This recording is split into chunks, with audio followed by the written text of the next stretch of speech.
Apocalipsis, la gente se angustie, se preocupe, entre como en estrés.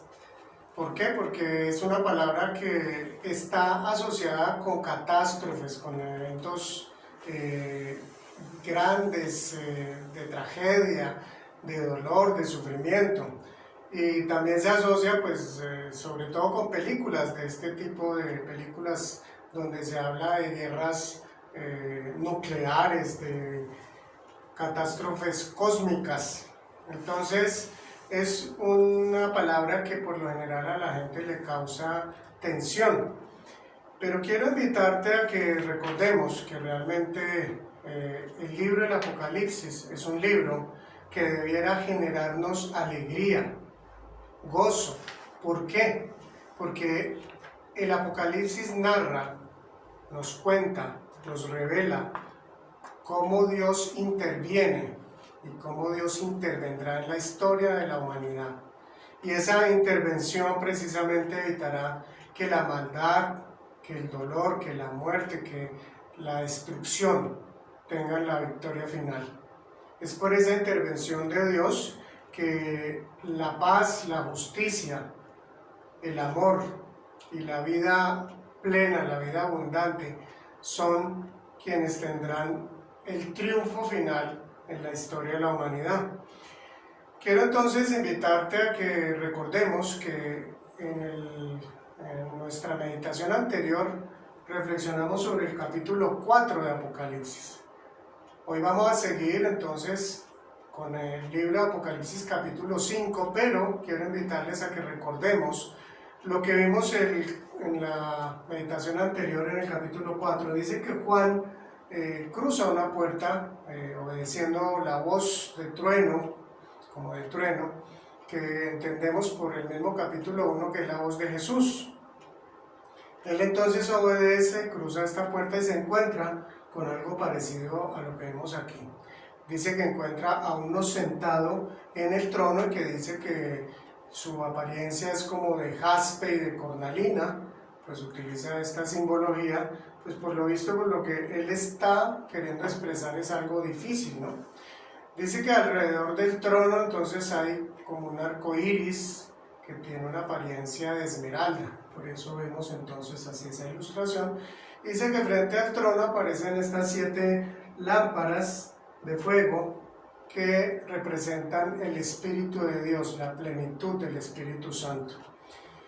Y luego dice que al frente hay como un mar transparente, parecía como de vidrio. Entonces, esta primera parte pues la narra así el apóstol Juan. A continuación entonces nos habla de unos personajes que entran a escena. Son estos 4 seres vivientes, los llama así, estos 4 seres vivientes que están cercanos al trono de Dios y que adoran a Dios. Dice que de día y de noche repetían adoraciones al Señor sin cesar. Entonces nos narra aquí en el capítulo 4, en el verso 8, una adoración donde dice: Santo, Santo, Santo es el Señor Dios Todopoderoso, el que era y que es y que ha de venir. Aquí entonces estos 4 seres vivientes están dirigiendo esta adoración al Todopoderoso y están entonces exaltando su santidad, ¿cierto? Dicen Santo, Santo, Santo, y también exaltan tanto su omnipotencia como su eternidad y su fidelidad. ¿Por qué? Porque ellos están diciendo, es el Señor Dios Todopoderoso. Ahí encontramos esa omnipotencia, el que era y que es, está hablando de esa eternidad. Y además el que ha de venir, está hablando de esa fidelidad de Dios, que Él cumplirá sus promesas. A continuación entonces aparecen estos ancianos, que son los 24 ancianos que adoran también a Dios. Ellos tienen otra adoración a Dios y allí nos dice en el verso 11 cómo era esa adoración. Dice: digno eres, Señor y Dios nuestro, de recibir la gloria, la honra, el poder, porque tú creaste todas las cosas. Por tu voluntad existen y fueron creadas. Así que están aquí los 24 ancianos exaltando a Dios por su dignidad, ¿cierto? ¿Por qué es digno? Es digno pues de recibir esa gloria, honra, poder y adoración. ¿Por qué? Porque Él es el creador por excelencia. Él es el único que puede crear de la nada, además como lo encontramos en Génesis, allí en los primeros capítulos. Y es digno porque Él es soberano, Él toma sus decisiones, Él gobierna sobre el universo, Él cumple su perfecta voluntad. Así es como entonces termina este capítulo 4 y en este mismo escenario encontramos la continuación, es lo que nos narra aquí el capítulo 5. Y este capítulo 5 tiene el siguiente título, dice así: Victoria en sufrimiento, porque este capítulo 5 de Apocalipsis trata de esa victoria que tiene Jesús por su sufrimiento. Leamos entonces allí los versos 1 y 2 que tratan sobre esta primera parte, el rollo. Va hasta el verso 4. Estos primeros dos versos dicen: en la mano derecha del que estaba sentado en el trono vi un rollo escrito por ambos lados y sellado con 7 sellos. También vi a un ángel poderoso que proclamaba a gran voz: ¿quién es digno de romper los sellos y de abrir el rollo? Muy bien, entonces estos primeros versos nos hablan de un elemento que tiene importancia en esta parte. Es un rollo. Quiero invitarles a ver este rollo. Ese rollo que dice este primer versículo, que Dios lo tenía en la mano derecha, ¿cierto? Y que además estaba escrito por las dos caras y tenía 7 sellos. Esto pues para hacernos una mejor idea de qué trata, a qué se está refiriendo. Los libros y las cartas en esta época en que Juan escribe, desde la antigüedad, eran escritos, los documentos eran escritos en papiro, era un papel pues hecho a base de plantas. Pero estos rollos, cuando tenían que llevar un mensaje privado, un mensaje importante que solamente debía ser leído por su destinatario, se les colocaba sellos. ¿Qué era esto de los sellos? Simplemente se derretía una cera se derretía y una gota caía sobre el borde de este documento ya cuando estaba enrollado. Y esto, al quedar así derretido, facilitaba que se colocara un sello en alto relieve, en madera por lo general, y de esta manera se sabía de quién era ese mensaje, pero además evitaba que fuera leído por personas que no debían de leerlo. Esto entonces facilitaba la privacidad de cualquier documento que fuera importante. Tiene entonces dos características este rollo. Está escrito por dentro y por fuera, es algo que se llama epistógrafo, un rollo epistógrafo, es decir, era poco común que se escribiera por las dos caras. Y nos dice pues que tenía bastante información. Pero el hecho de tener 7 sellos nos está hablando de que su contenido era muy importante y estaba plenamente, recordemos el número 7, plenamente asegurado y protegido. Era entonces un mensaje que no sería fácil de leer porque además implicaba romper estos 7 sellos. Y entendemos por lo que viene a partir del capítulo 6 de Apocalipsis, el siguiente capítulo, que nos narra la manera como Dios va a intervenir en la historia humana.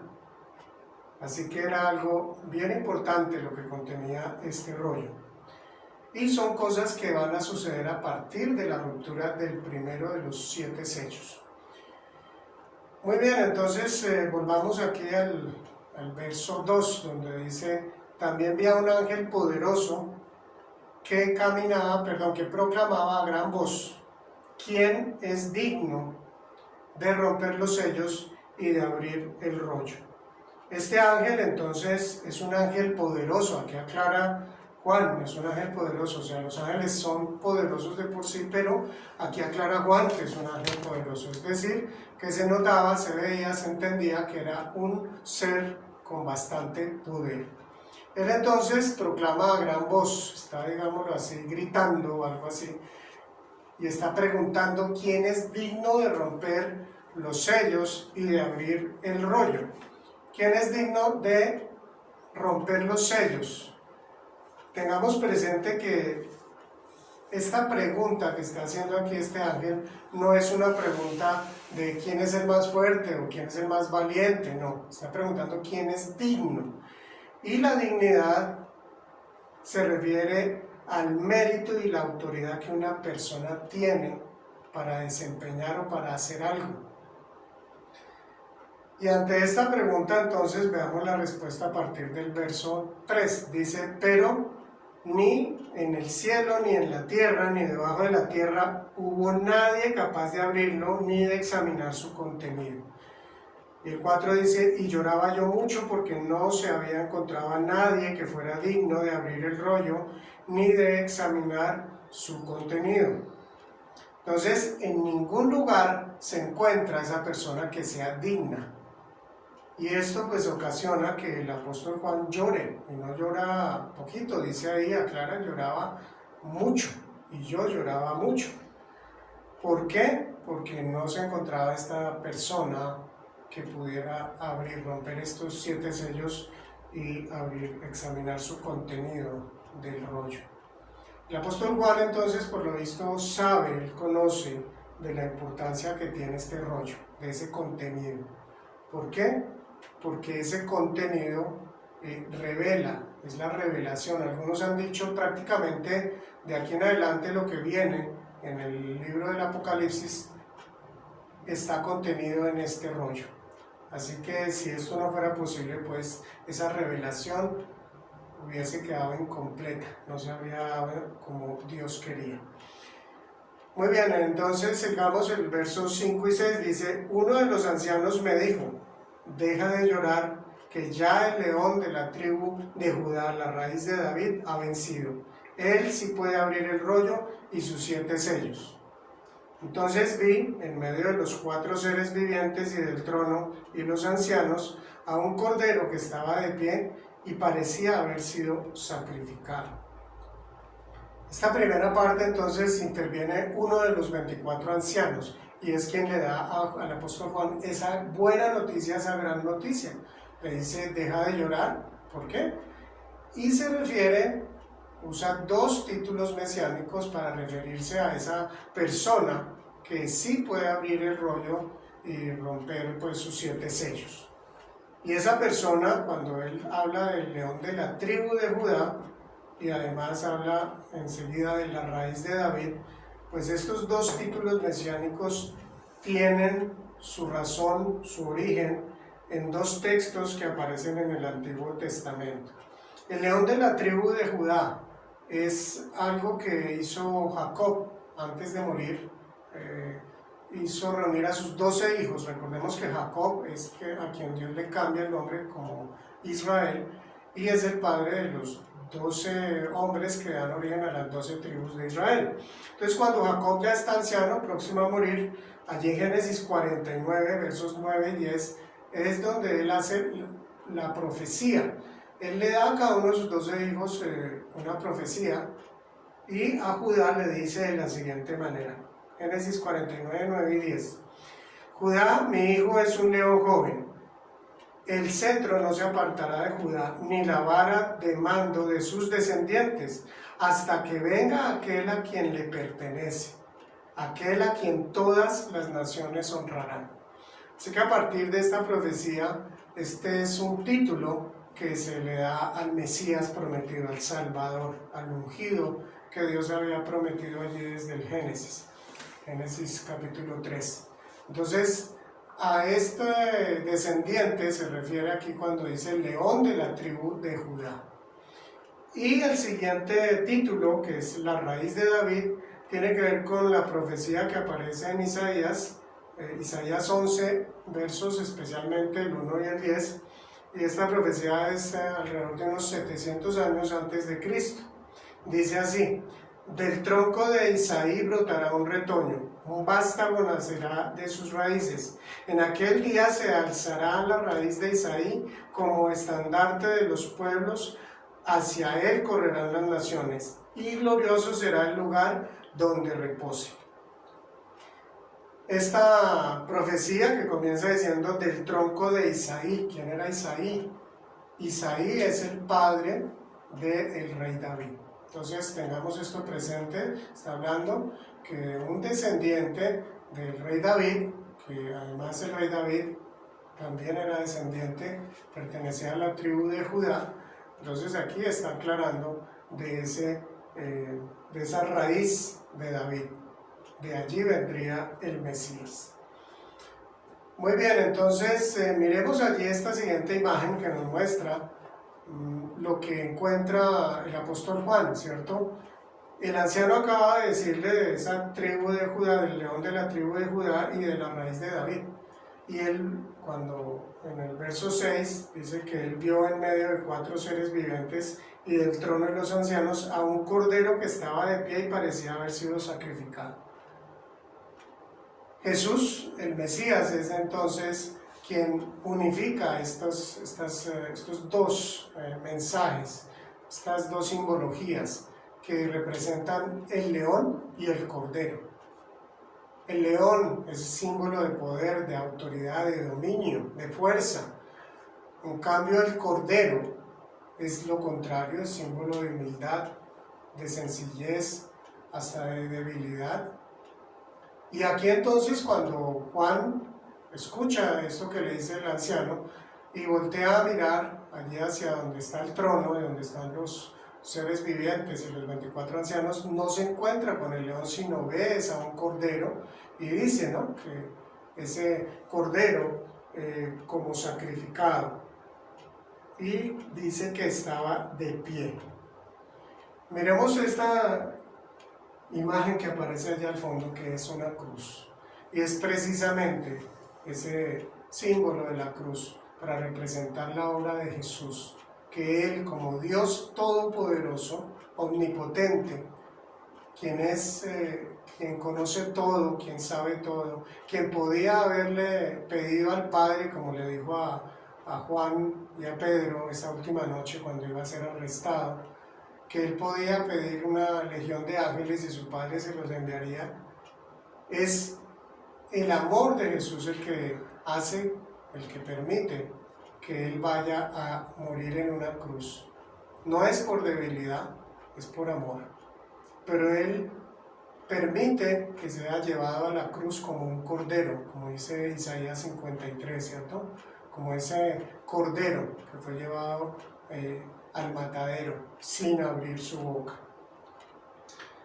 Leamos entonces este texto al final que dice: y vi en medio de los 4 seres vivientes y del trono y los ancianos a un cordero que estaba de pie y parecía haber sido sacrificado. Entonces, este cordero, dice ahí, parecía haber sido sacrificado, no está muerto, ¿cierto? Porque está de pie. Es entonces este cordero que ha vencido la muerte. Continuemos entonces con el siguiente texto. Algo importante a tener en cuenta sobre el término que utiliza aquí para cordero. Ese término que utiliza es arnión. Y arnión es un diminutivo de otra palabra griega que es arnos, y es la que se utiliza para el nombre del cordero, un cordero adulto. Pero arnión es un diminutivo y que quiere decir un cordero joven. Entonces el cordero que muestra aquí en todos los textos del Apocalipsis, que lo usa en 28 oportunidades, se refiere a eso, a un cordero joven. Solamente una vez aparece fuera del Apocalipsis, que es en el Evangelio de Juan, esta palabra arnión. Este cordero entonces no estaba muerto y dice así: tenía 7 cuernos y 7 ojos, que son los 7 espíritus de Dios enviados por toda la tierra. Se acercó y recibió el rollo de la mano derecha del que estaba sentado en el trono. Cuando dice que este cordero, este arnión, tiene 7 cuernos y además dice 7 ojos, recordemos el 7 es algo que simboliza, un número que simboliza plenitud, totalidad. nos está diciendo que ese cordero, que tiene 7 cuernos, los cuernos son simbología de poder y de autoridad, está diciendo que ese cordero, que parecía que había sido sacrificado, inmolado, es el que tiene toda la autoridad y todo el poder. Y luego dice 7 ojos, que también podemos entenderlo como un símbolo de que es uno que conoce todo, que todo lo ve, que nada se le escapa, que todo lo sabe. Ese es el Cordero también. Y ahí aclara que son los 7 espíritus de Dios enviados por toda la tierra. Muy interesante cómo podemos ver a lo largo de todas estas descripciones cómo Dios está presente allí. Dios trino, ¿cierto? Padre, Hijo y Espíritu Santo. Aquí está aclarando entonces que son los 7 espíritus de Dios y podemos entonces entender la plenitud del Espíritu Santo también. Y dice además que el Espíritu Santo es enviado por toda la tierra. Entonces en el verso 7 dice que se acercó y recibió el rollo de la mano derecha del que estaba sentado en el trono.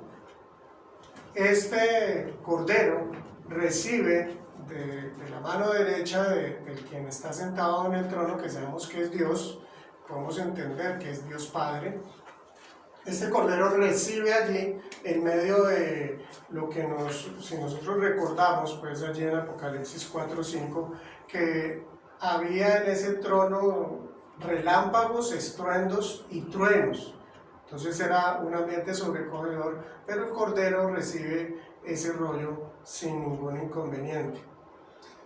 Continuemos entonces con la tercera parte, que es la adoración universal. Recordemos que en el capítulo 4 entonces ya los 4 seres vivientes y los 24 ancianos adoraron al que estaba en el trono de una manera, como ya lo recordamos, como ya leí esos textos de adoración. Aquí entonces retoman esa adoración, pero hay algo diferente y algo bien especial. Dice: cuando lo tomó, los 4 seres vivientes y los 24 ancianos se postraron delante del Cordero. Cada uno tenía un arpa y copas de oro llenas de incienso, que son las oraciones del pueblo de Dios.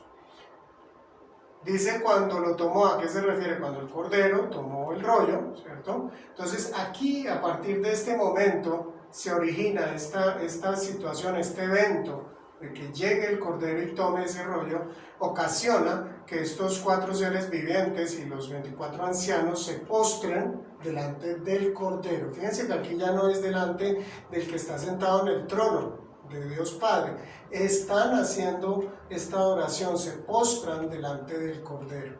Aquí vemos muy claramente que desde luego el Cordero es Dios mismo, ya que Dios es el único que merece adoración. Y esto también lo vemos más adelante aquí en el libro de Apocalipsis, que los mismos ángeles le hacen llamado de atención a Juan, que en algún momento él se quiere postrar a adorar uno de los ángeles, y este ángel le dice: no,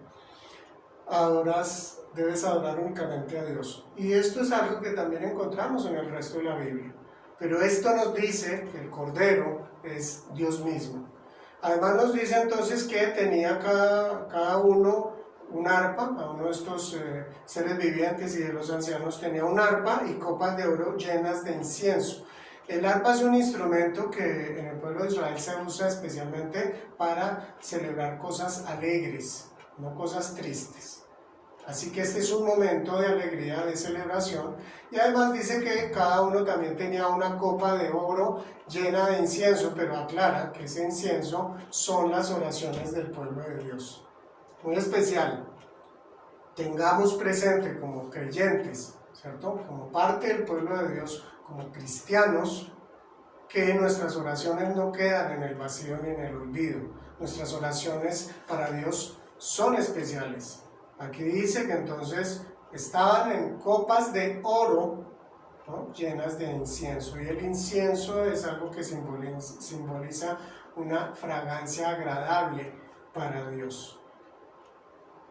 Entonces podemos tener todo esto presente en este momento en que se retoma esta adoración y esta alabanza allí en el cielo, junto al trono de Dios, quienes son los seres vivientes y los ancianos los que la han reiniciado. Miremos ahora versos 9 y 10, cómo es que ellos adoran, qué es lo que dicen. Dicen, y entonaban este nuevo cántico.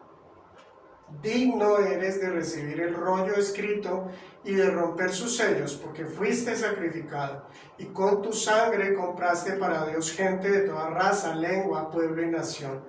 De ellos hiciste un reino, los hiciste sacerdotes al servicio de nuestro Dios, y reinarán sobre la tierra.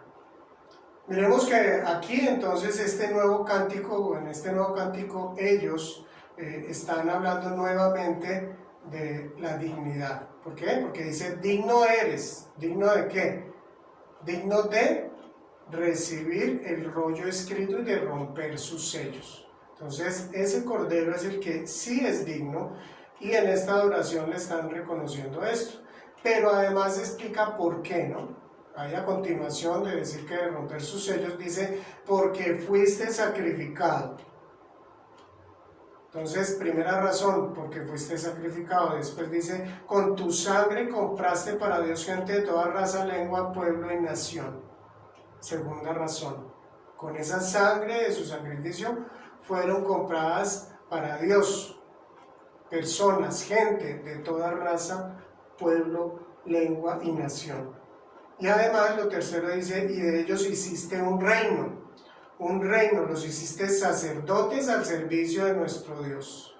Ese reino es de sacerdotes que están al servicio de Dios, y termina diciendo, reinará sobre la tierra. Nuevamente, esto es algo que se repite desde el inicio del Apocalipsis, que también encontramos en otras partes del Nuevo Testamento, que ese reino, ese pueblo de Dios, es un pueblo que va a reinar sobre la tierra.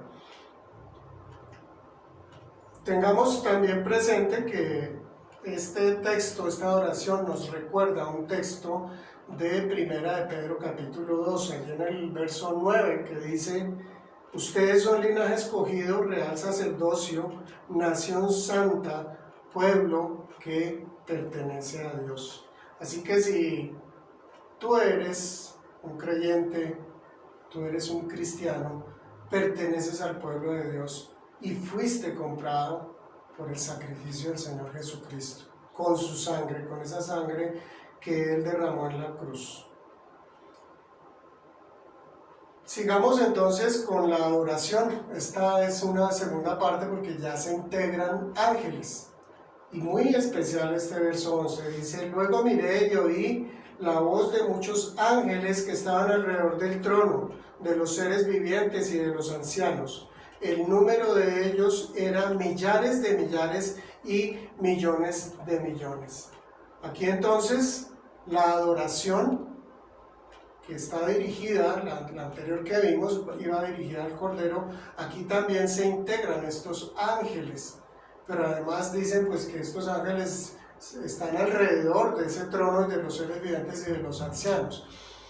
Pero también impactante cuando habla del número, dice, el número de ellos era ¿qué? Millares de millares y millones de millones. En la nueva traducción viviente esta parte es traducida como miles de millones. Pero al mirar el original encontramos una palabra que es miriadas en griego.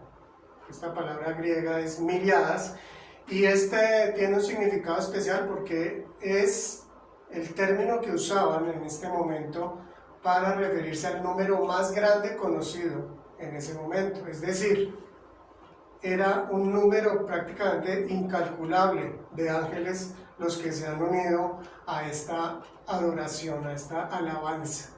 Crece entonces esta adoración, aumenta con este ingreso de los ángeles que adoran al Cordero. Dice entonces así en el verso 12 cómo es que adoran al Cordero. Dicen, cantaban con todas sus fuerzas, digno es el Cordero que ha sido sacrificado de recibir el poder, la riqueza, la sabiduría, la fortaleza y la honra, la gloria y la alabanza. Los ángeles entonces cantan aquí con gran voz, dice Reina Valera, y en un potente coro, dice la nueva traducción viviente. con todas sus fuerzas. Entonces es un coro hermoso, de mucha potencia, y está nuevamente resaltando que el Cordero es digno, ¿cierto? Digno. ¿Por qué? Porque ha sido sacrificado. ¿Y es digno de qué? Digno, dice, nombra aquí 7 aspectos. Dice el poder, la riqueza, la sabiduría, la fortaleza, la honra, la gloria y la alabanza. Son 7 aspectos. Fijémonos que no dice que es digno el Cordero de recibir riqueza, o de recibir sabiduría, o de recibir fortaleza, etcétera, etcétera, sino le coloca este artículo determinativo donde dice la riqueza, la sabiduría, la fortaleza, la honra, la gloria y la alabanza. Es decir, el Cordero es digno de recibir absolutamente todo esto. Miremos entonces a continuación lo que viene. Esta oración aumenta todavía más.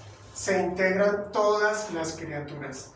Verso 13 y 14, que ya son los últimos 2 versos, dicen así: y oía cuanta criatura hay en el cielo y en la tierra y debajo de la tierra y en el mar, a todos en la creación que cantaban, al que está sentado en el trono y al Cordero, sean la alabanza y la honra, la gloria y el poder por los siglos de los siglos. Y concluye diciendo el 14: los 4 seres vivientes exclamaron amén, y los ancianos se postraron y adoraron. Entonces esta adoración llega a su culmen, al máximo. Ya no solamente esos 4 seres vivientes y los 24 ancianos, y las miriadas de ángeles, sino que ahora están todas las criaturas. Dice: y oí cuánta criatura hay en el cielo, en la tierra, debajo de la tierra, en el mar. Es decir, la totalidad de las criaturas adoran aquí no solo ya al Cordero, sino también al que está sentado en el trono. Porque dice ahí: al que está sentado en el trono y al Cordero, sea la alabanza, la honra, la gloria y el poder por los siglos de los siglos. Termina entonces con esa aclamación de los 4 seres vivientes que dicen amén. Recordemos que ese amén significa así es, esto es verdad, es absolutamente cierto. Toda esta oración que se ha escuchado es así. Por eso estos seres vivientes dicen amén. Y concluye esta última parte del verso 14 diciendo que los ancianos se postraron y adoraron. Es un capítulo muy hermoso que nos lleva a este ambiente sobrecogedor de adoración, de alabanza, de fiesta en el cielo, ¿cierto? Está todo, prácticamente todo el universo dirigiéndose hacia Dios el Padre, hacia el Cordero, el Hijo, el Espíritu Santo. Está allí entonces Dios siendo adorado de una manera sublime. Quiero leerles un texto en Efesios 2, del 5 al 11, que nos están diciendo algo que tiene una conexión total y directa con esta parte, con este capítulo, estos capítulos 4 y 5. Porque realmente esto que Jesús hizo en la cruz solo merece admiración, adoración, alabanza, reconocimiento.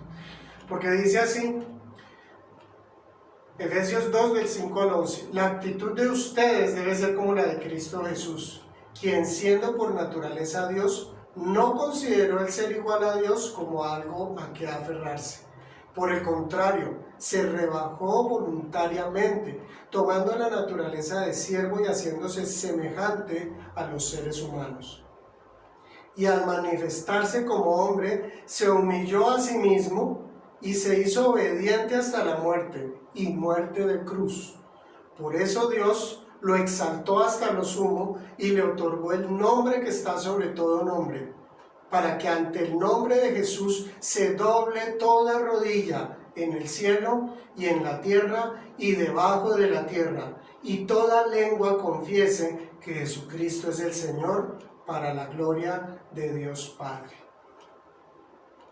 Qué bello, qué especial privilegio nosotros conocer todo esto por medio de la palabra de Dios. Qué hermoso y qué privilegio es que nosotros formemos parte de ese pueblo de Dios. No porque seamos superiores o mejores que cualquiera, no, sino porque el Señor ha tenido misericordia de nosotros y decidió llevar a cabo el evento más grandioso en la historia de la humanidad, que es el sacrificio de Jesús en la cruz. Muy bien, entonces vamos a estas conclusiones, recordándoles que desde luego estas conclusiones no son las únicas, no son conclusiones exhaustivas. El Señor seguro que nos muestra muchas cosas más a través de su palabra. Esta primera conclusión dice: Jesús es el único digno vencedor que tiene toda autoridad para salvar mi vida. Él es el Salvador, el único y suficiente Salvador. La segunda conclusión dice: lo más importante en la vida de todo ser humano es recibir la salvación de Dios por medio de Jesús. ¿Por qué? Porque todos los seres humanos vamos hacia la perdición, hacia la destrucción, hacia el castigo eterno. Es lo que nos revela la palabra del Señor. Por eso, qué tan importante recibir el más maravilloso regalo que Dios preparó para los seres humanos. Tercera conclusión: nuestro mayor gozo es conocer a Cristo y adorarlo. ¿Cómo no sentir gozo, alegría? La mayor alegría al conocer a nuestro Salvador, al ver quién es Él, lo que Él ha hecho por nosotros, lo que significa ese sacrificio en la cruz, esa muestra, la máxima muestra de amor por nosotros los seres humanos. La cuarta conclusión dice: Jesús venció al imperio de la muerte con su entrega y sufrimiento en la cruz. Por eso, esta meditación tiene este nombre: Victoria en Sufrimiento. Es en medio del sufrimiento, de su entrega, el justo por los injustos. Es por esta entrega y este sufrimiento que Jesús tuvo la victoria sobre la muerte y nos dio el camino para la vida eterna y la salvación. La quinta y última conclusión dice: Dios nos llama a desarrollar una actitud humilde y de entrega por los demás. Es algo que nos debe caracterizar a quienes somos seguidores de Jesús, a quienes hemos recibido el Espíritu Santo de Dios. El Señor te bendiga.